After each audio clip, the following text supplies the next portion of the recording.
KONDOSAN. Once upon a time, a long, long time ago, in a faraway land, there lived a king.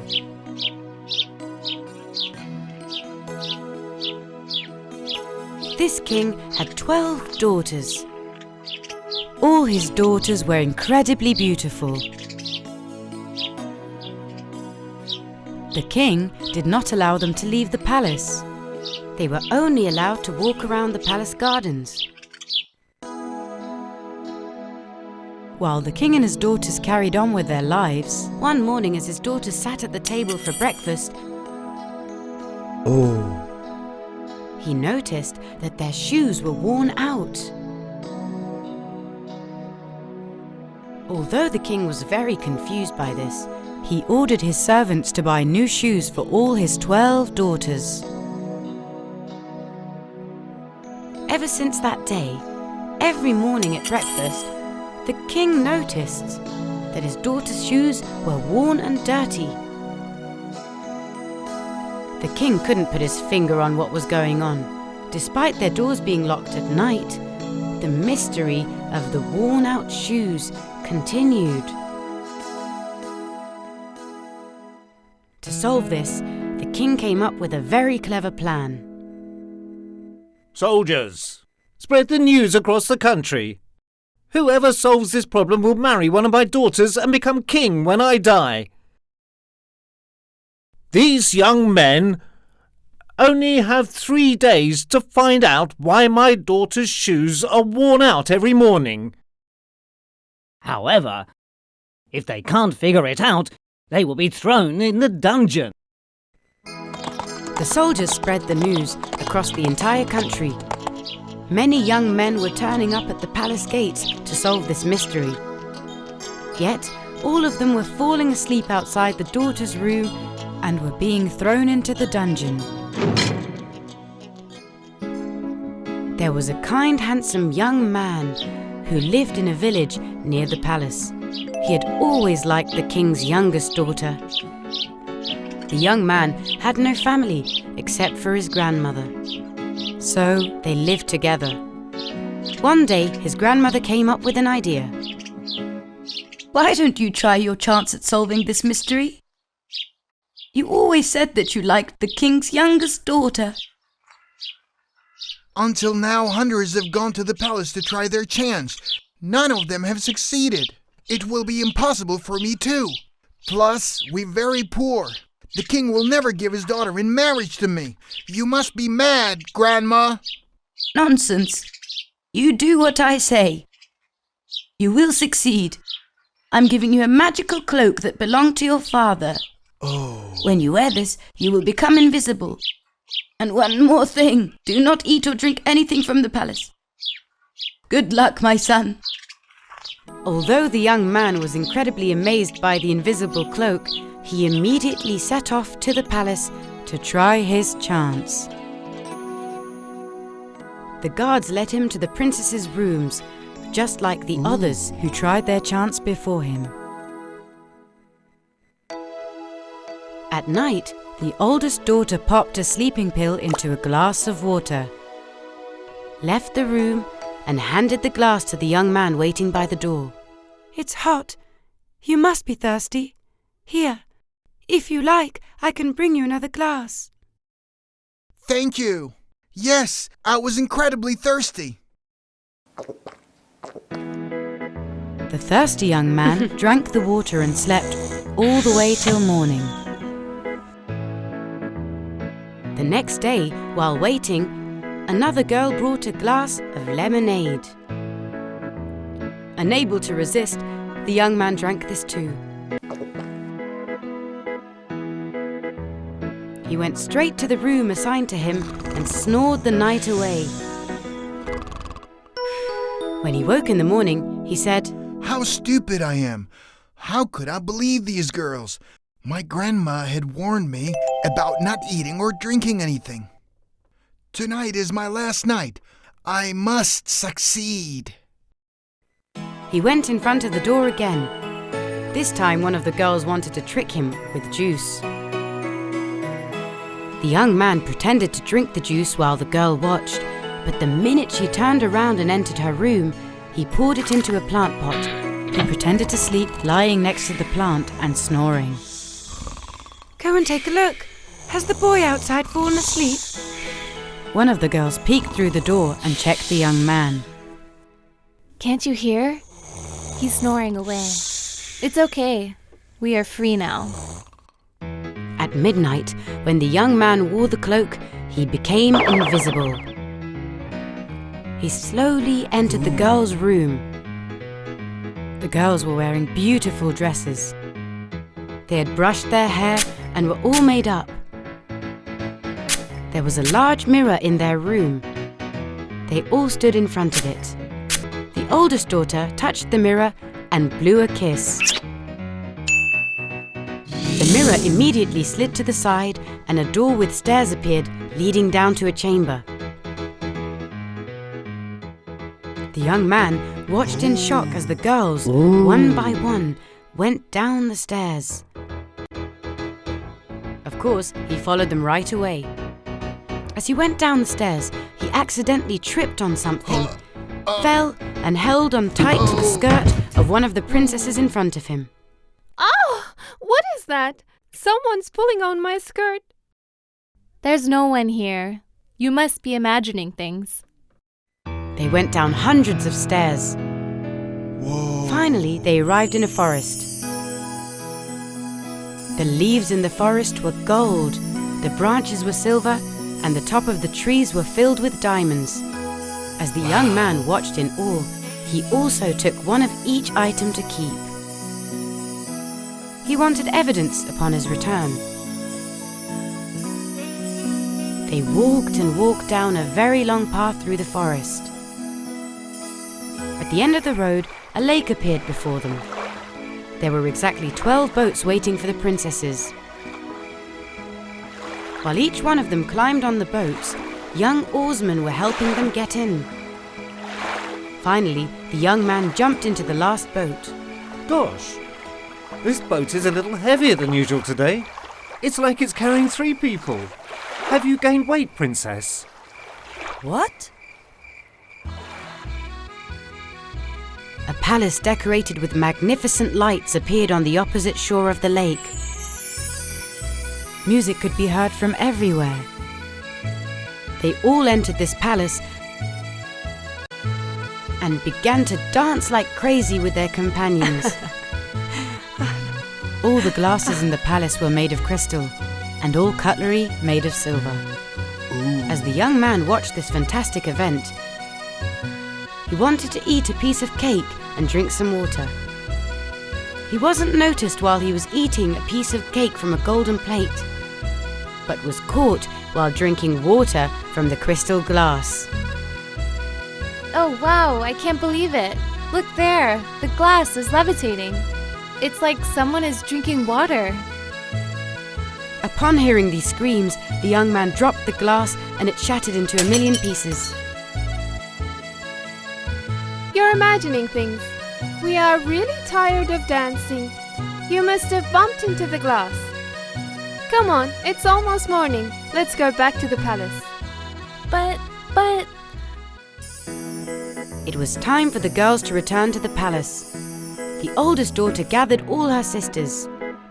They returned to the palace the same way they came in, with the young man following them at all times. The young man was thrilled to have solved the mystery of the shoes. He immediately appeared before the king. Your Majesty, I respectfully salute you, Your Highness. I have solved the mystery of why your daughter's shoes are worn out after just one day. Every day, your daughters go to a magical forest, head to a palace, and dance the night away. This is why their shoes are worn out. The king was shocked at this news and didn't want to believe what he heard. Today was your last day. How could I know that you're not lying to me in order not to get thrown in the dungeon? Sir, I have plenty of evidence. A silver tree branch, a gold leaf, a fruit made of diamonds, and a crystal glass. The king was surprised at what he saw, but was also pleased that the mystery was finally solved. He followed the young man down the path, went to all the places they had been, and saw with his own eyes that the young man was telling the truth. Yes, you were right. Tell me, which of my daughters do you want to marry? Your Majesty, if she also accepts, I would like to marry your youngest daughter. And of course, if you see fit. The young man and the young princess lived happily ever after. The young man also had his grandmother brought to the palace, since he owed her everything. Even though the other girls weren't so pleased with what had happened, they promised that they would never go anywhere again without permission. Ouch, ouch, ouch, ouch, ouch, don't hit me, I'm sick and tired of these goats hitting my head. Come on, download our game and show how fast you are. Once upon a time, there lived a carpenter named Geppetto. His wood carvings were very much appreciated by everyone. This carpenter, who was very skillful in his work, loved to make puppets from wood. His shop was filled with these puppets. Sometimes he would sell these puppets and sometimes he would gift them to children. His biggest wish was to have a child. My dear God, if only I had a child that could play with these toys I make. He could also be a companion to me in the long winter nights. One day, he went to the forest. He was looking for the appropriate wood for the new puppet he was going to make. This is just the wood I'm looking for. Solid but soft enough to carve. I can easily make the nose, mouth and arms out of this. It's going to be a wonderful puppet. He placed the log he had found on his shoulders and headed back to his shop and placed it on his counter. Got to work.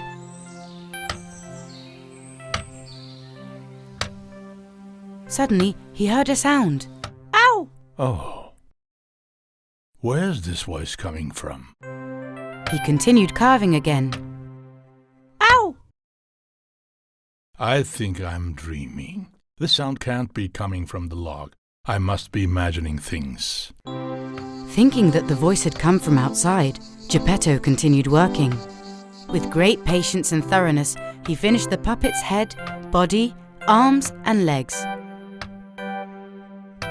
He was admiring his work.